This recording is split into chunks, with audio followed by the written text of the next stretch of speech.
مسکرا رہے ہو؟ انصاف سے بتانا جوانوں، زبردستی مسکرا رہے ہو؟ کیا میں تمہارے سینے پر چڑھا ہوں کہ مسکراؤ؟ یہ مسکراہٹ اس لیے آ رہی ہے کہ اماں شریف ہے۔ توجہ، اچھا آس پاس کہیں پر بھی، یہ تو سجدوں کی بستی ہے، نکل جاؤ یہاں سے، آس پاس پڑوس میں تمہاری نظر میں جو پکا منافق ہو، پکا منافق، ایک کام کرنا، اس کو 1000 دینا، 1 نہیں 2 دے دینا، 3 4 5 ہزار دے دینا، اور دے کر کہنا میں علی کے فضائل پڑھ رہا ہوں، تو زبردستی مسکرا کر دکھا دے۔ نہیں مسکرا سکتا، اس لیے کہ شرط ہے مکہ شریف ہونا۔ میں نے ایسے بہت شریف سے خاندان دیکھے ہیں، باپ علی کہہ رہا ہے، بیٹا منافق نکل گیا۔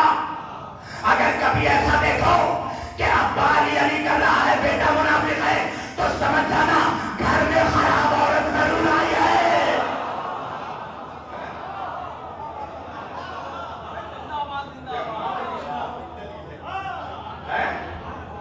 علی کرنا، اللہ نے اپنے نور سے نور محمدی کو پیدا کیا۔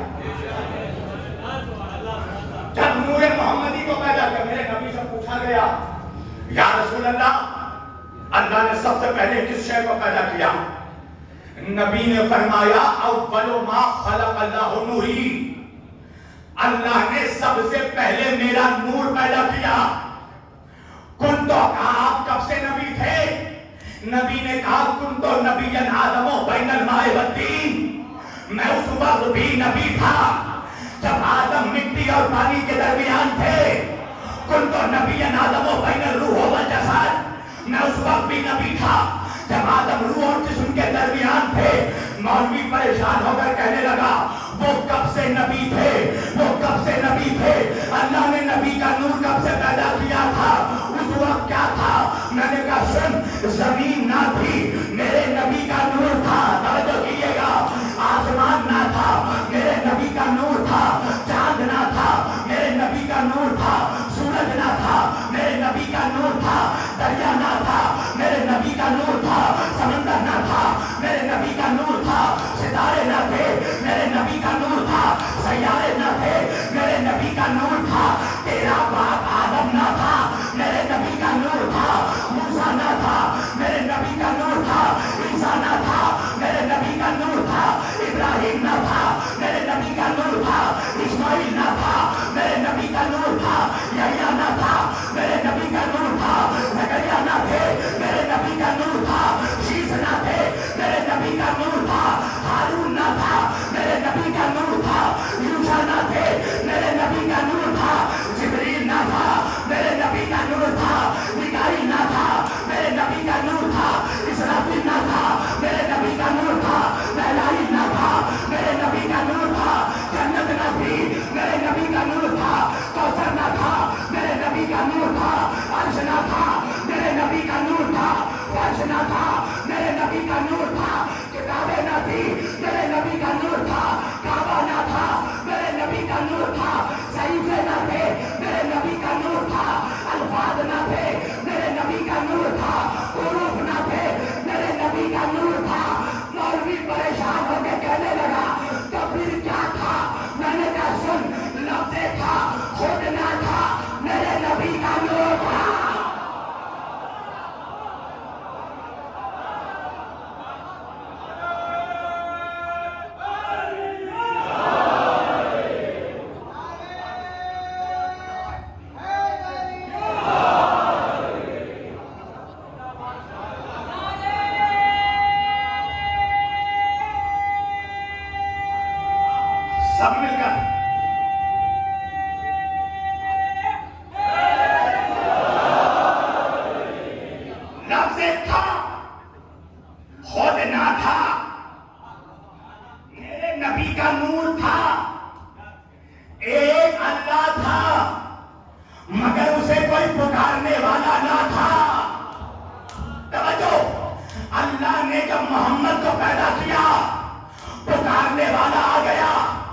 یہ خالق بنے وہ خالق بنا، یہ ساجد بنے وہ مسجود بنا، یہ عابد بنے وہ معبود بنا۔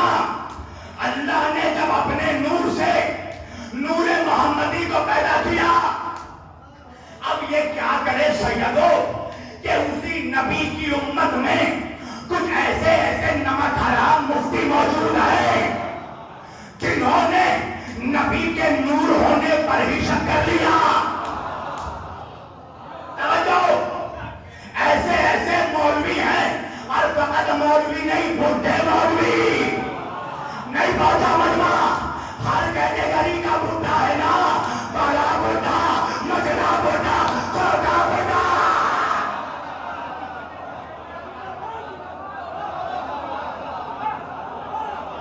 ارے جو پہنچ گئے وہ تو صلوات پڑھیں۔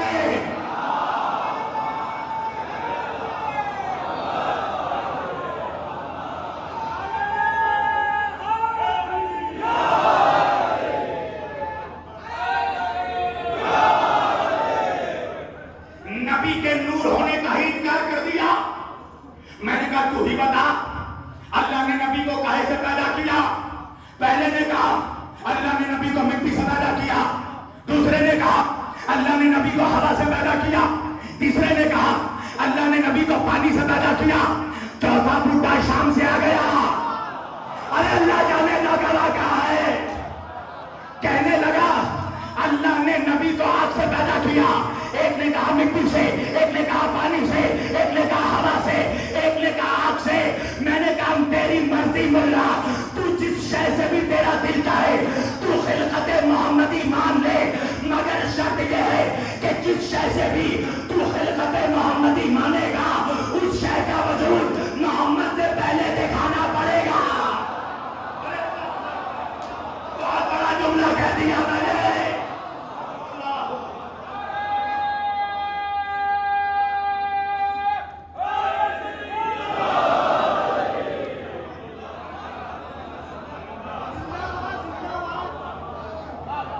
اب خون ہو رہا ہے، اب میرے جملوں کا خون ہو رہا ہے۔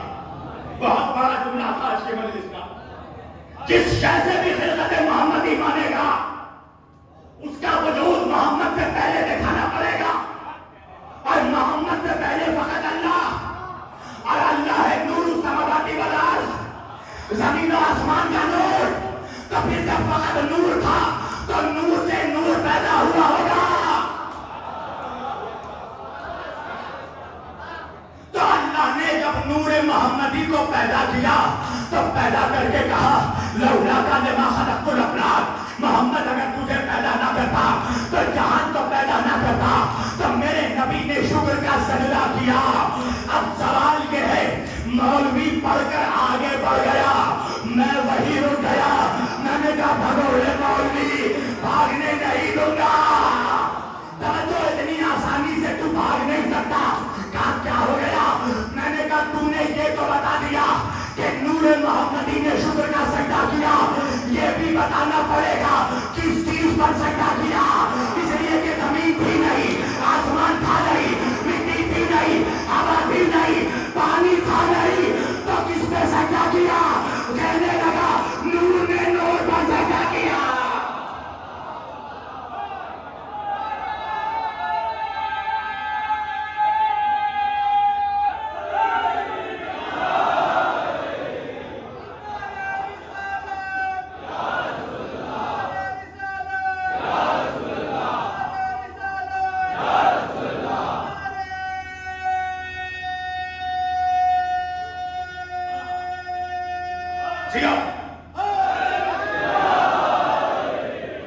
نور نے نور پر سجدہ کیا۔ بلند صلوات۔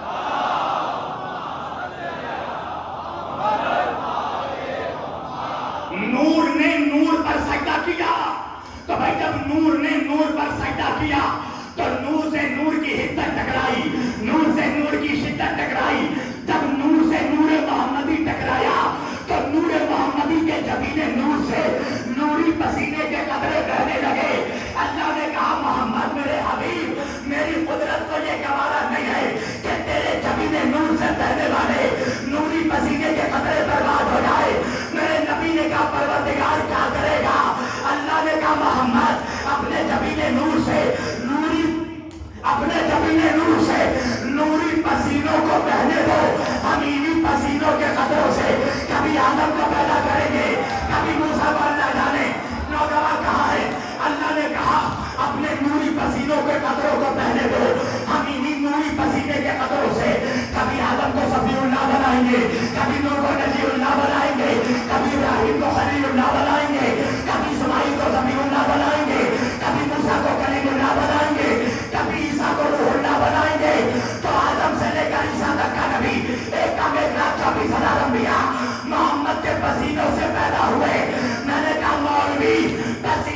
کیا کہہ کے پکارتا ہے؟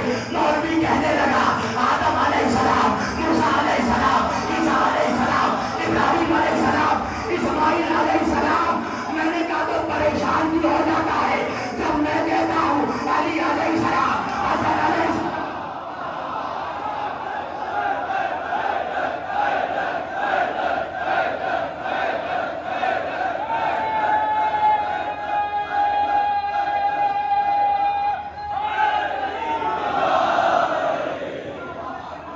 میں نے کہا پریشان کیوں ہو جاتا ہے جب میں کہتا ہوں علی علیہ السلام، حسن علیہ السلام، حسین علیہ السلام۔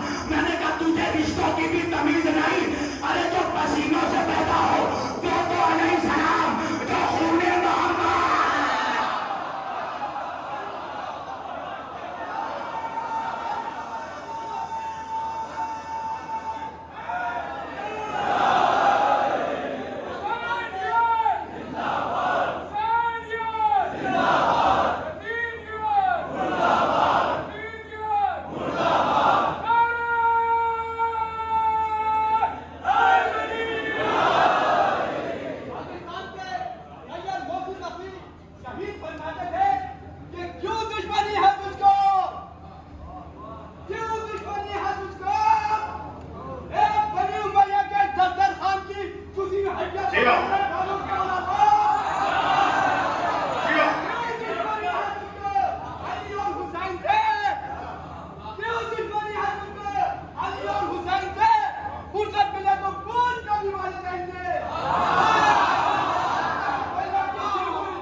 پسینوں سے بھرا وہ تو علیہ السلام خون سے پیدا ہوا، لحموں کا لحمی، دموں کا دمی۔ وہ کون؟ نہیں آپ سمجھے نہیں۔ میں نے کہا اس امت میں سب سے سمجھدار تو ہی ہے، تو ہی سمجھا دے۔ کب غیر انبیاء کے ساتھ علیہ السلام نہیں رکھتا تو کیا کہے؟ امام حسین رضی اللہ تعالی عنہ، حضرت امام حسین، اور حضرت بھی نہیں حجرت۔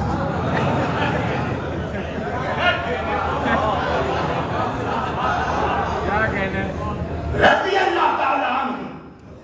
میں نے کہا رضی اللہ کے معنی؟ کہنے لگا اللہ ان سے راضی ہو جائے۔ میں نے کہا بے بھیانک، حسین کو اللہ سے تو راضی کروائے گا؟ جس کے خون کے صدقے میں اللہ امت سے راضی ہوگا۔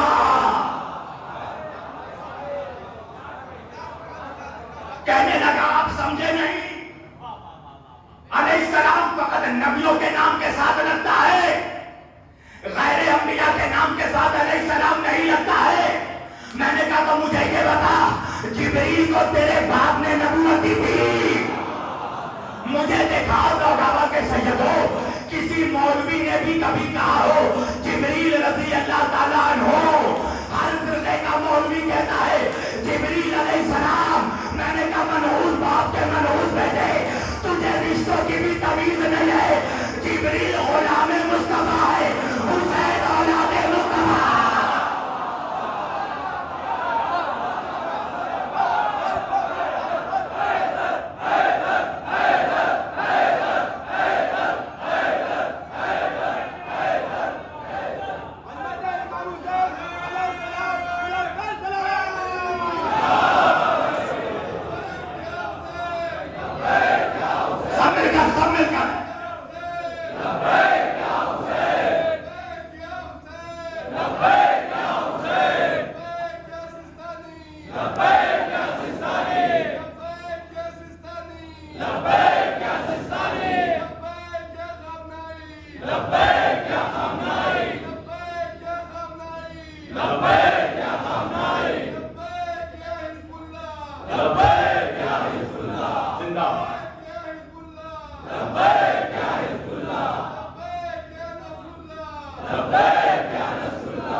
حسین اولاد مصطفیٰ ہے. اچھا، علی کے نام کے ساتھ بس آخری بار نوگواں اور آج کی مجلس کا یہ تاریخی جملہ دے رہا اور قسم خدا کی زہرا کا شیر ہے تمہارے رگوں میں، علی کا لہو ہے تمہارے رگوں میں. اب جو جملہ بولنے جا رہا ہوں یہ جملہ اپنی خطابت کے طور پر نہیں بول رہا، امام زمانہ کی ادا پر تمہیں کھڑے ہو کر علی کا نام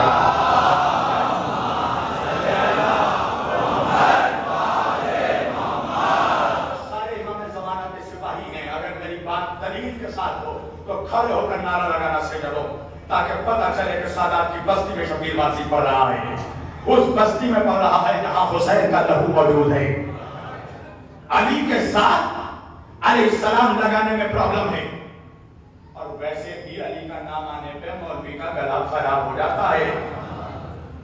کسی کا بھی نام لو گلا کھولا رہتا ہے، علی کا نام آئے حلق میں کینسر ہو جاتا ہے، گلے سے نہیں اترتا علی کا نام ہے. کیا کہیں کیا حضرت علی رضی اللہ تعالیٰ عنہ، حضرت حسین رضی اللہ تعالیٰ عنہ، توجہ کرنا، کھڑے ہو کر نعرہ لگانا ہے سیدو. اگر بات میں دلیل ہو علی کے نام کے ساتھ مولوی کو رضی اللہ عنہ لگانا ہے، علی کے نام کے ساتھ علیہ السلام لگانے میں بڑا پرابلم ہے مولوی کو. مگر سیدوں ابھی علی کا ایک پوتا آنے والا ہے. ارے توجہ کرنا، علی کا پوتا آنے والا ہے. انصاف سے بتانا، کسی ملک کے مولوی نے بھی کہا ہو حضرت امام مہدی رضی اللہ تعالیٰ عنہ، نہیں نہیں نہیں نہیں، ہر ملک کا مولوی کہتا ہے امام مہدی علیہ السلام. جس ملک کا مولوی ہو، جس شہر کا مولوی ہو، جس قبیلے کا مولوی ہو، جس شجرے کا مولوی ہو، جس فرقے کا مولوی ہو، کہتا ہے امام مہدی علیہ السلام. میں نے کہا مولوی عجیب منحوس ہے، دادا کے نام کے ساتھ علیہ السلام لگانے میں پریشانی، اور پوتا جو آنے والا ہے اس کے نام کے ساتھ علیہ السلام. وجہ کیا ہے؟ تو مجمع سے جواب آیا مولانا، وجہ یہ ہے کہ ملا تو ملا کے باپ کو بھی پتا ہے اب جو علی کا پوتا آنے والا ہے وہ ہاتھ میں گلاب لے کر نہیں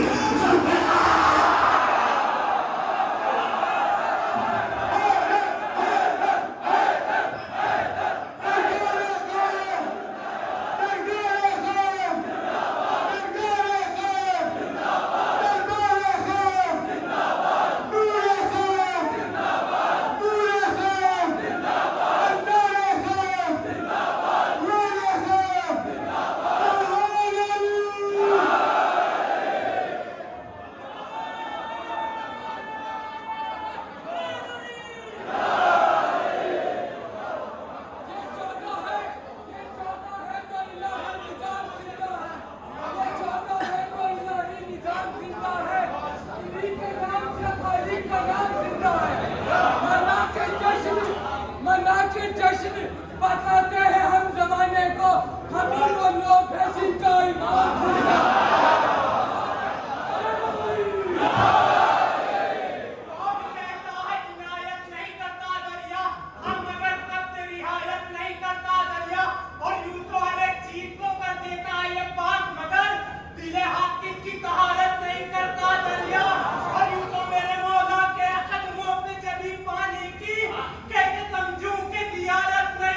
اور ہر ایک قریب دیکھو حفاظت پہ یہ لے جا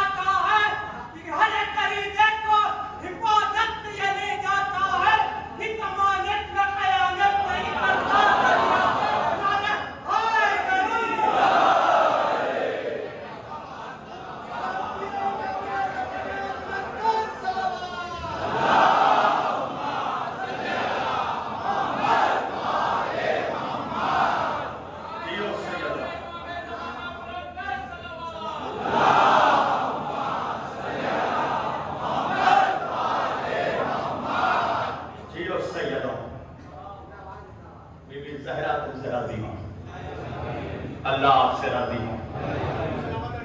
میری کسی بات سے اگر آپ کے دل کو ٹھیس پہنچی ہو تو میں معافی چاہتا ہوں. بس آپ سادات ہیں، آپ مولا کے آزادار ہیں، آپ کے وجود شبیر واسی کے سر کا تاج ہے. آپ بس دعاؤں میں یہ یاد رکھیں کہ یہ شبیر واسی زندگی کے آخری سانس تک زہرا کا نمک حلال رہے. زہرا اور ان کے گھر والوں کا ہمیشہ ذکر کرتا ہے. میرے اعمال میں سوائے اس کے اور کچھ نہیں، سوائے علی کی ولایت کے میرے اعمال میں کچھ نہیں.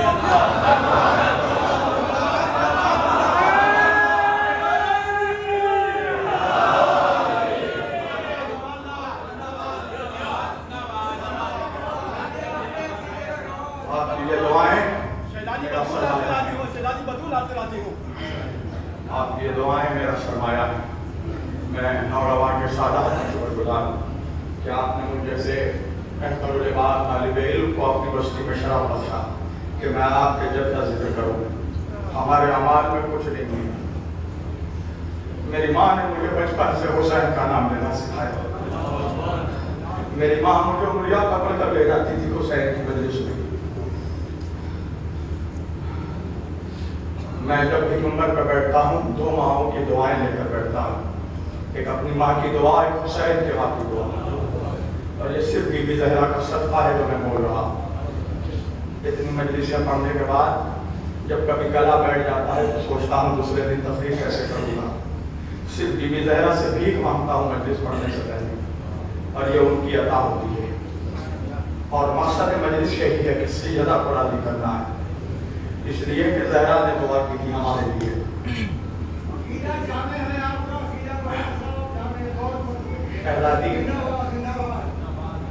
شہزادی آتی ہے مجلس میں.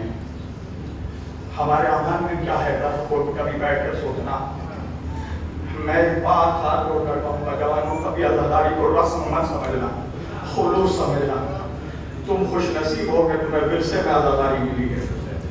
ان ہزاروں لاکھوں لوگوں کا سوچو جو ریسرچ کر کے فرش عزا پر آتے ہیں. ہر کسی کو ورثے میں حسین کی محبت، علی کی ولایت نہیں ملتی. اگر یہ ہمارے اعمال میں نہیں ہے وہ عزاداری تو ہم کیا لے کر جائیں بی بی کے دربار میں. آج ہم ہیں، کل شبیر وارسی نہیں ہوگا، کوئی اور آ کر ذکر حسین کرے گا. یہ سلسلہ قیامت تک جاری رہے گا. عزاداری ہوتی رہے گی، ہم رہے یا نہ رہے یہ عزاداری ہوتی رہے گی. عزاداروں، اس بی بی نے کچھ نہیں کہا تھا اپنے بابا سے. ایک بات شہزادی نے پوچھی، بابا میرے لال پہ روئے گا کون؟ بیٹی خدا کی قوم پیدا کرے گا جس کے جوان تیرے جوانوں پر روئیں گے، جس کے بچے تیرے بچوں پر روئیں گے، جس کی عورتیں تیرے بچوں پر روئیں گے. بی بی ہم سے راضی ہو جاؤ، شہزادی ہم سے راضی ہو جائیے. ہمارے ہاں پاس کچھ نہیں ہے سوائے نشکوں کے. عزاداروں، سکینہ آتی ہے نا تمہیں دیکھ کر کہتی ہے دادی اگر یہ ہوتے تو کوئی مجھے تماچے نہ مارتا کر بنا لوں. عزاداروں، آپ کے آنکھوں میں آنسو آ گئے. آپ کو رونا چاہیے. آپ نے سنا ہے نا کربلا میں ایک جوان کے سینے پر سینہ مارا گیا تھا. آپ کو رونا چاہیے. آپ نے سنا ہے نا ایک 6 مہینے کے شیرخوار کو نہر کر دیا گیا تھا. آپ کو رونا چاہیے. آپ نے سنا ہے نا ایک پیاسے کے لاچے کے اوپر سے گھوڑے دوڑا دیے گئے تھے. آپ کو رونا چاہیے. آپ نے سنا ہے نا ایک 13 سال کے معصوم کا لاشا پامال کر دیا گیا. عزاداروں، مگر روتے روتے تصور میں رکھنا کہ ہمارا جب سن کر یہ حال ہے، ہائے میرا مولا سجاد جس نے اکبر کے سینے پر سینہ لگتے دیکھا، جس نے اپنے بھائی اصغر کو نہر ہوتے دیکھا، جس نے پیاسے گلے پر خنجر. اجرکم من اللہ، اللہ آپ کو کوئی غم نہ دے سوائے غم حسین کے. عزاداروں، جب میرے مولا سجاد سے پوچھا گیا نا مولا سب سے زیادہ ظلم کہاں پہ ہوا، سجاد نے 3 مرتبہ کہا شام الشام الشام.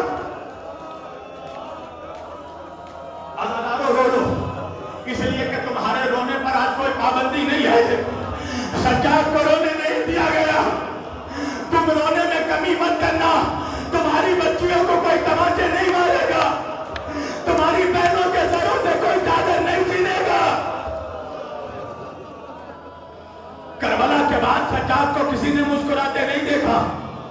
جب میرا چوتھا امام کسی قصائی کے دکان کے پہلو سے گزر جاتا تھا نا, قصائی گوشت پر کپڑے ڈال دیتا تھا. کسی نے پوچھا کسی قصاب سے کہ اس شخص کو دیکھ کر تو نے گوشت پر پردہ کیوں ڈالا؟ کہا تجھے نہیں پتا, وہ ہمارا چوتھا امام ہے. ارے اس نے اپنے بھائی قاسم کے گوشت کے ٹکڑے کربلا میں کھڑے دیکھا.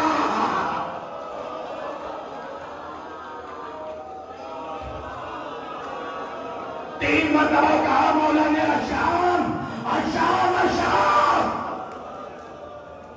پوچھا گیا مولا حسین کے گلے میں چھری کربلا میں چلی, قاسم کربلا میں تقسیم ہوا, اکبر کی جوانی کربلا میں لٹی, اصغر شیخان کربلا میں نہر ہوا. مولا شام میں کیا ہوا؟ مولا سجاد نے کہا منہال تو نے انصاف نہیں کیا. ارے شہادت پانا ہماری میراث ہے, راہ خدا میں سر کٹانا ہماری میراث ہے, مگر ماں بہنوں کا پتروں کا پسے گانا بازاروں سے ننگے سا.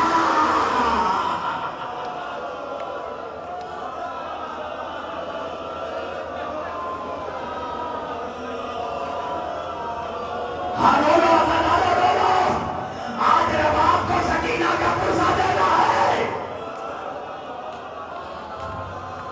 مولا شام میں ایسا کیا ہوا؟ منہاج سنو گے. جب شام میں ہمارا قافلہ جانے لگا نا, تو شام سے پہلے ایک موڑ پر ہمارے قافلے کو ٹھہرایا گیا. تھوڑی دیر کے لیے ہمیں اجازت دی گئی کہ ہم بیٹھ جائیں. منہاج میں تھوڑی دیر کو بیٹھا تھا, میری بہن سکینہ میرے قریب آئی, میرے پیروں سے کانٹے نکالنے لگی. منہاج میں تڑپ کر رو رہا تھا. مولا رونے کی وجہ منہاج میرے پیروں میں جو کانٹے تھے وہ تو سکینہ نے نکال دیے, مگر سکینہ کے پیروں میں جو کانٹے تھے نکالنے والا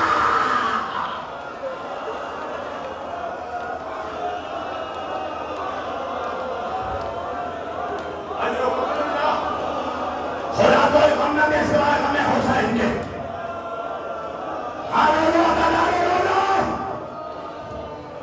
منہاج سنو گے.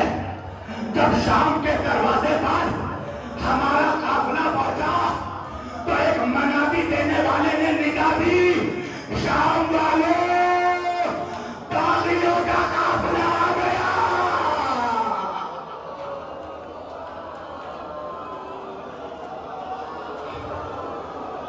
منہاج چاروں طرف بازار میں شیشے لگے ہوئے تھے, تماشا دیکھنے والے تالی بجا رہے تھے. میری پھوپھی زینب, کلثوم, میری ماں رباب جہاں سر اٹھاتی تھی اپنا بیٹی کا چہرہ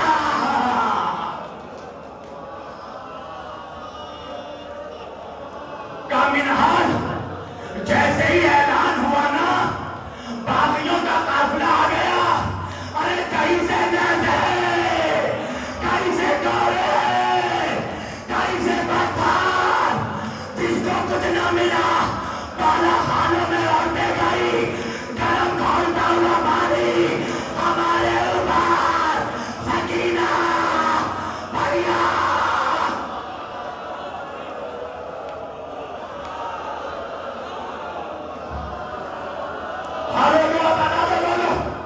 کوئی نہیں مارے گا تمہیں. منہاج سنو گے.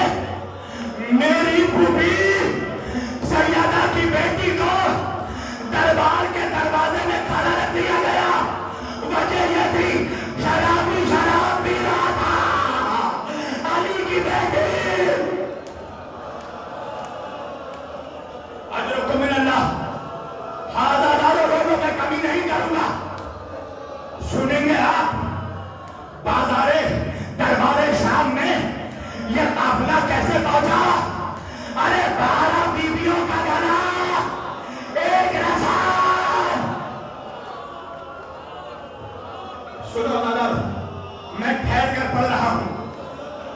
رونے کے لیے یہی کافی ہے.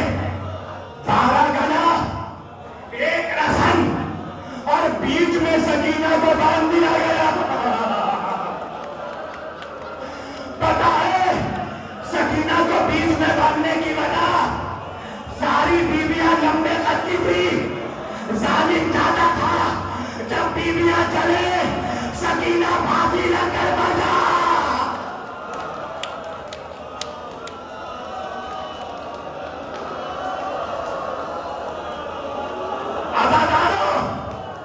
نبی کی نوازیاں گھٹنوں کے بال دربار یزید، زینب، کلثوم، رقیہ.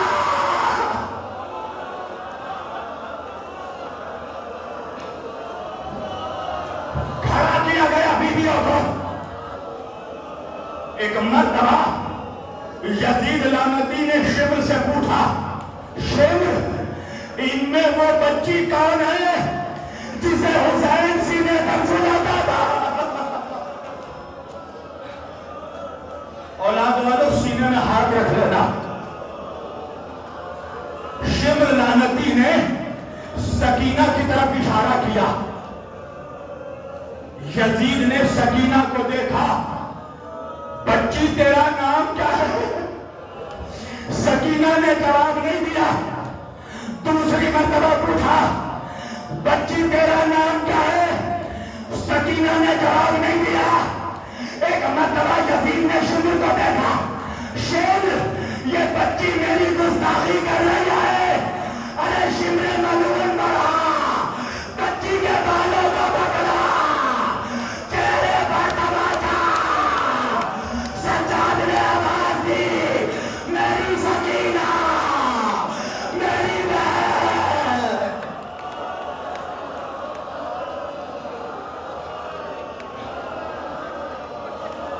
ظالم مت مار میری بہن کو. یزید نے کہا یہ جواب کیوں نہیں دیتی؟ سجاد نے کہا تو نے دیکھا نہیں گلے میں رسی بندھی ہے.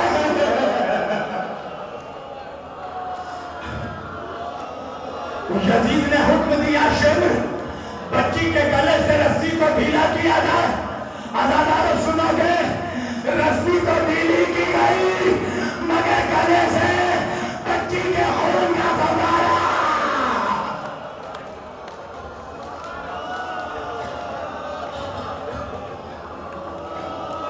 من اللہ بس تمام کرنی مجلس، قیامت ہو گئی سیدو. یزید نے سکینہ کو اپنے قریب بلایا. بچی نے سہن کر بھیا سجاد کا چہرہ دیکھا. سجاد نے کہا کیا سکینہ، ورنہ یہ پھر مارے گا. اللہ کسی باپ کو، کسی بھائی کو یہ دن نہ دکھائے کہ کسی بھائی کے سامنے کوئی شرابی اس کے بہن کا بنا. جا سکینہ ورنہ یہ پھر مارے گا. عزادارو تمہاری چھوٹی چھوٹی بچیاں ہوگی نا، انہی کا چہرہ تصور کر لینا.